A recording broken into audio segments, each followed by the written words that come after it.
पहुंचाएंगे, किसी का नुकसान नहीं होगा, सियासत चलती रहेगी, ऊंच नीच होती रहेगी, लेकिन खुदा न खास्ता हम डिफॉल्ट की तरफ चले गए, जिसका बहुत शदीद अंदेशा है। क्या हमें इदराक है कि हमारी मईशत का क्या हाल हुआ है? क्या इदराक है कि लोगों का जीना दो भर हो गया? क्या इस चीज़ का इदराक है कि लोगों को जो है अजनास खुर्दनी लेने के लिए बहुत दिक्कत और तकलीफ हो रही है? क्या लोगों की अजियत और कर्ब और बेरोजगारी का कोई अंदाजा है किसी को? खुदारा देखिएगा, क्या IMF से भीख मांग के हमारी दिल की तस्कीन होती है और सऊदी अरब और हमें जो है चीन वो भी कहें कि आपने नादहिंद होते जा रहे हैं? साहब ने ऐलान, उन्होंने कहा ये इकॉनमी सिर्फ 1% के लिए चलाई जाती है, 99% लोगों की हक तलफी की जाती है, लुटेरे लूटते हैं। ये मिफ्ता इस्माइल वो खुद भी तो 1% में। जय हिंद दोस्तों, मैं महेंद्र शर्मा स्वागत करता हूं वन वर्ल्ड हिंदी में आपका। उम्मीद करता हूं आप खुश और स्वस्थ हैं। दोस्तों जैसा कि आपने सुना कैसे पाकिस्तान के हालात आज दिन ब दिन बद से बदतर होते जा रहे हैं।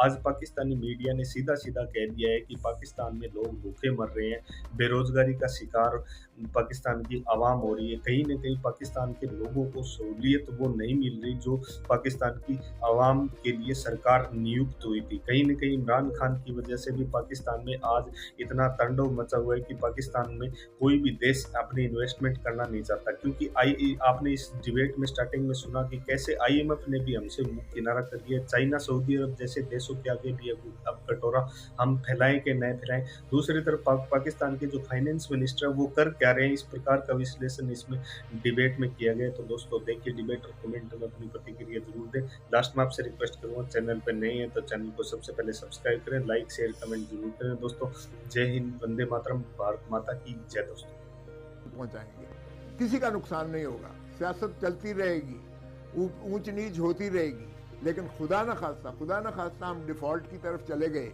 जिसका बहुत शदीद अंदेशा है। क्या हमें इदराक है कि हमारी मईशत का क्या हाल हुआ है? क्या इदराक है कि लोगों का जीना दो भर हो गया? क्या इस चीज़ का इदराक है कि लोगों को जो है अजनास खुर्दनी लेने के लिए बहुत दिक्कत और तकलीफ हो रही है? क्या लोगों की अजियत और कर्ब और बेरोजगारी का कोई अंदाजा है किसी को? खुदारा देखिएगा, क्या IMF से भीख मांग के हमारी दिल की तस्कीन होती है और सऊदी अरब और हमें जो है चीन वो भी कहें कि आपने नादहिंद होते जा रहे हैं और आपको जो है हमें ये इन चीज़ों का इदराक करना है? देखें, मैं बिल्कुल मुत्तफिक हूँ उनसे जो इमरान खान की जो एजेंडा है। मुझे नहीं समझ आता कि क्या उनका एजेंडा है। क्या वो मुल्क की तबाही की दहाने पर लेकर पहले ही आ चुके हैं? और वो ठीक कह रहे हैं कि जी वो इस तरह से नहीं होता कि आप कंटेनर पर खड़े होकर अभी तक हुकूमत में थे तो भी आप गाली गलूच करते थे, अब अगर ऑपोजिशन में है तो भी आप गाली गलूच करते हैं। आपको हर इदारे पर, अफवाज पाकिस्तान पर आपने न्यूट्रल कह के जानवर कहा और जाने जाफर और मीर सादिक कहा।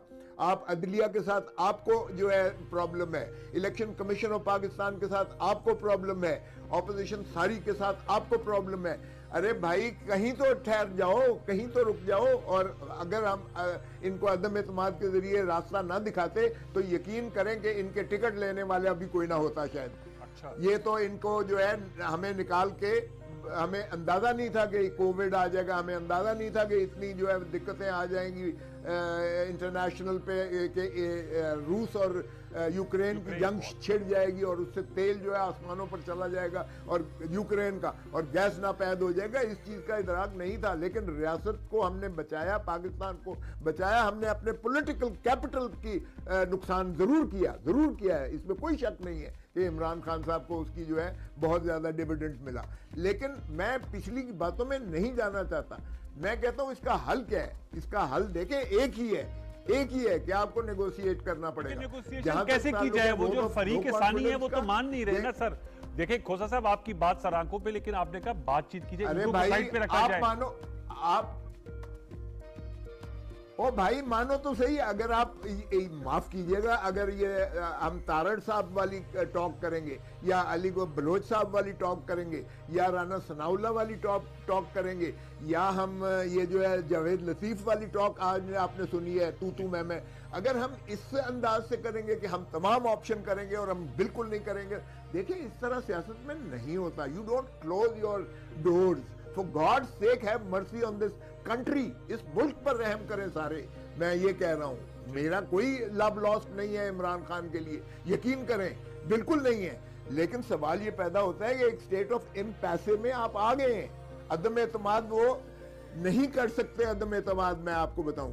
उनको भी पता है अददी बरतरी उनके पास नहीं है, और अददी बरतरी ना हो तो अदम एतमाद 20% के जरिए वो कर सकते हैं। हमने एक दफ़ा जब सिचुएशन ऐसी आई थी कि मोहतरम नवाज शरीफ साहब को जो है रेस्टोर किया गया था और चौधरी परवेज इलाही आ गए थे और भट्टू के खिलाफ जो है, भट्टू साहब चीफ मिनिस्टर थे, मैं उस वक्त जो है उस प्रोसेस में शामिल था।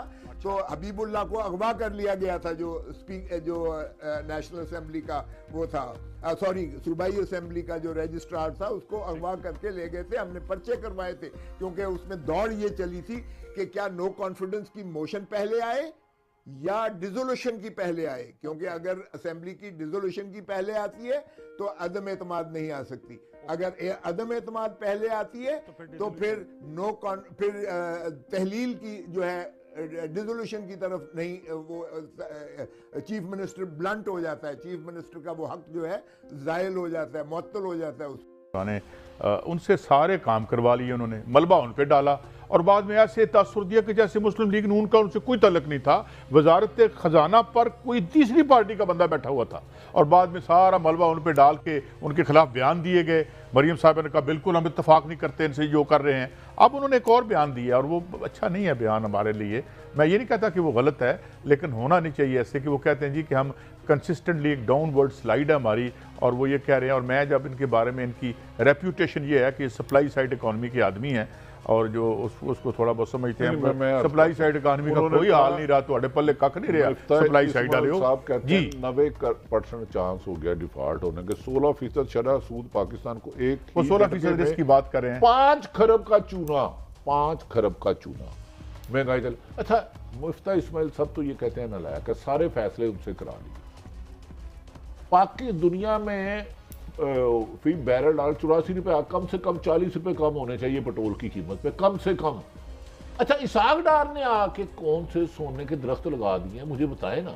कहीं साहब आप इस मुफ्ता साहब पे बेचारे पीछे पड़ गए, आगे उनकी पार्टी ने उन्हें इस्तेमाल किया। बिजली gas not Ishaq Dar alone, जितने वज़राए खजाना आए हैं हमारे 77 के बाद से, डॉक्टर मुबशर हसन के बाद से जितने वज़राए खजाना आए हैं, उनकी तख्लीक है ये डिफॉल्ट, उनकी पॉलिसियों का बराह रास्त नतीजा है ये डिफॉल्ट। मुफ्ता साहब ने ऐलान, उन्होंने कहा ये इकॉनमी सिर्फ 1% के लिए चलाई जाती है, 99% लोगों की हक तलफी की जाती है, लुटेरे लूटते हैं। ये मुफ्ता इस्माइल, वो खुद भी तो 1% में ही आते हैं। नहीं, वो 1 में आते हैं, लेकिन सच बोला उन्होंने। वो नून लीग के वज़ीर खजाना थे ना, वो किसी और जमात के तो नहीं थे। तो मुझे इसका जवाब बस नून लीग के लीडरशिप दे दे कि आपने मुफ्ता इस्माइल साहब को 3.5 साल इमरान मतलब आपको डिफेंड करते रहे। अब वो आप कह रहे हैं कि आपने मुल्क डिफॉल्ट करवा रहे हैं, आप जुल्म कर रहे हैं। तो इसाक डार जब से आए हैं, चले अल्लाह ताला हर पाकिस्तान के इश्तिहारी को कल वज़ारत कानून तक, वज़ारत खजाना तक ले जाए। कल 2 माहिरीन की एक रिपोर्ट आई है, मुझे अभी आ जाएगा यार, वो क्या रिपोर्ट थी जो प्राइवेटाइजेशन के बारे में आई है, जिसमें उन्होंने एक थरो एग्जामिनेशन किया है, एनालिसिस किया है कि सारी 2 नंबर प्राइवेटाइजेशन थी। 2000 रुपए की चीज 1.5 रुपए में बेचते रहे हैं ये, और उसके बाद डी इंडस्ट्रियलाइजेशन हुई है, फिर कंज्यूमर सोसाइटी में तब्दील किया है। सारी की सारी मैशत 2 नंबर हाउसिंग सोसाइटियों और ये जो कैसीनो है। साहब आप हाउसिंग सोसाइटी को, मैंने नहीं आपको ये खबर देनी कि किस किस टाइकून के प्राइवेट जहाज में किस शख्सियत के पिछले 6 महीने में आएंगे, इधर ही हम चार्टर्ड प्लेन डॉलरों में गए। इस वक्त डॉलर 230 का और मार्केट में एक 250 का भी नहीं मिल रहा, और ये गिद्धे खा गई हैं इस मेरे मुल्क को, आपके मुल्क को। अवाम, आप इन गिद्धों को पकड़ो, इनके गिरोबानों पे जाओ और बताओ कि मुल्क अगर डिफॉल्ट हो रहा है तो आपके जाती खजानों में, सासों में खरबों में कैसे इजाफा हो रहा है। ये इसी तरह तो हुआ है भट्टी साहब, जब लोगों के निजी असासों में इजाफा होता है तो मुल्की असासे बर्बाद हो जाते हैं। और ये सारे इस तरह, ये कॉनमैन, ये कौन थे कॉनमैन? यहाँ करप्शन भी होती है और तरक्की भी होती है। करप्शन में सिर्फ आप लोगों की तरक्की होती है, अवाम जलीलो ख्वार हो जाते हैं। करप्शन में सिर्फ 0.1% लोगों की तरक्की होती है, बाकियों को बेड़ा गर्क हो जाता है। आज अगर यहाँ पे खुदा न खास्ता ऐसी सिचुएशन आती है कि हम जो वाइटल सप्लाईज जो बंद हो जाती हैं, इंपोर्ट जो है, तो किधर जाओगे? तुम सारे भाग जाओगे, इतने जहाज नहीं है कि तुम भी भाग सको। जी भट्टी साहब। काजी साहब आपके आला ओहदों पर एयाज सादिक साहब कुछ बता रहे हैं, क्या करना है जी, सुने जरा उनके भी जरा फरमुदात सुनते हैं। यार ये कार्ड तो आपके पास बहुत हैं, ज़ियाउल हक से लेके अब तक आपने सारे जुए के कार्ड आपके पास हैं, मगर सवाल ये है वो वोट बैंक किधर गया?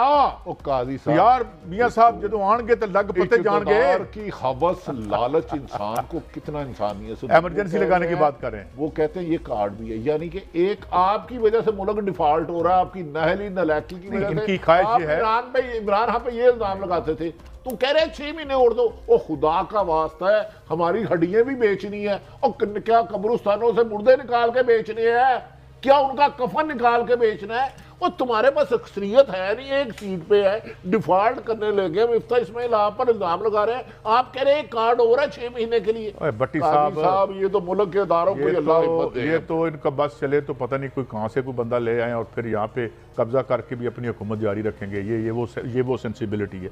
लेकिन ऐसा नहीं होगा, उसकी क्या वजह है? क्योंकि अगर आप इस तरह करेंगे तो जो आपके खिलाफ एक बहुत बड़ी मुल्क की आबादी आपके खिलाफ हो चुकी है, वो सड़कों पर सरतापा एहतजाज होगी और फिर लबड़ा भी नहीं। और फिर जरा राजा पाकसा जो है उसका अशर देखे, जो उसका राजा पाकसा का हुआ था अशर, क्योंकि आप इमरजेंसी लगा के भी अगर डिफॉल्ट आ रहा है साहब, दुनिया में कोई भी वो शख्स होता है जो मुल्क जिस हुकूमत की नाहली नलायकी और करप्शन की वजह से डिफॉल्ट होता, वो कहता हो 6 महीने मैं एक और कार्ड के लूंगा। यार ये क्या लोग हैं काजी साहब।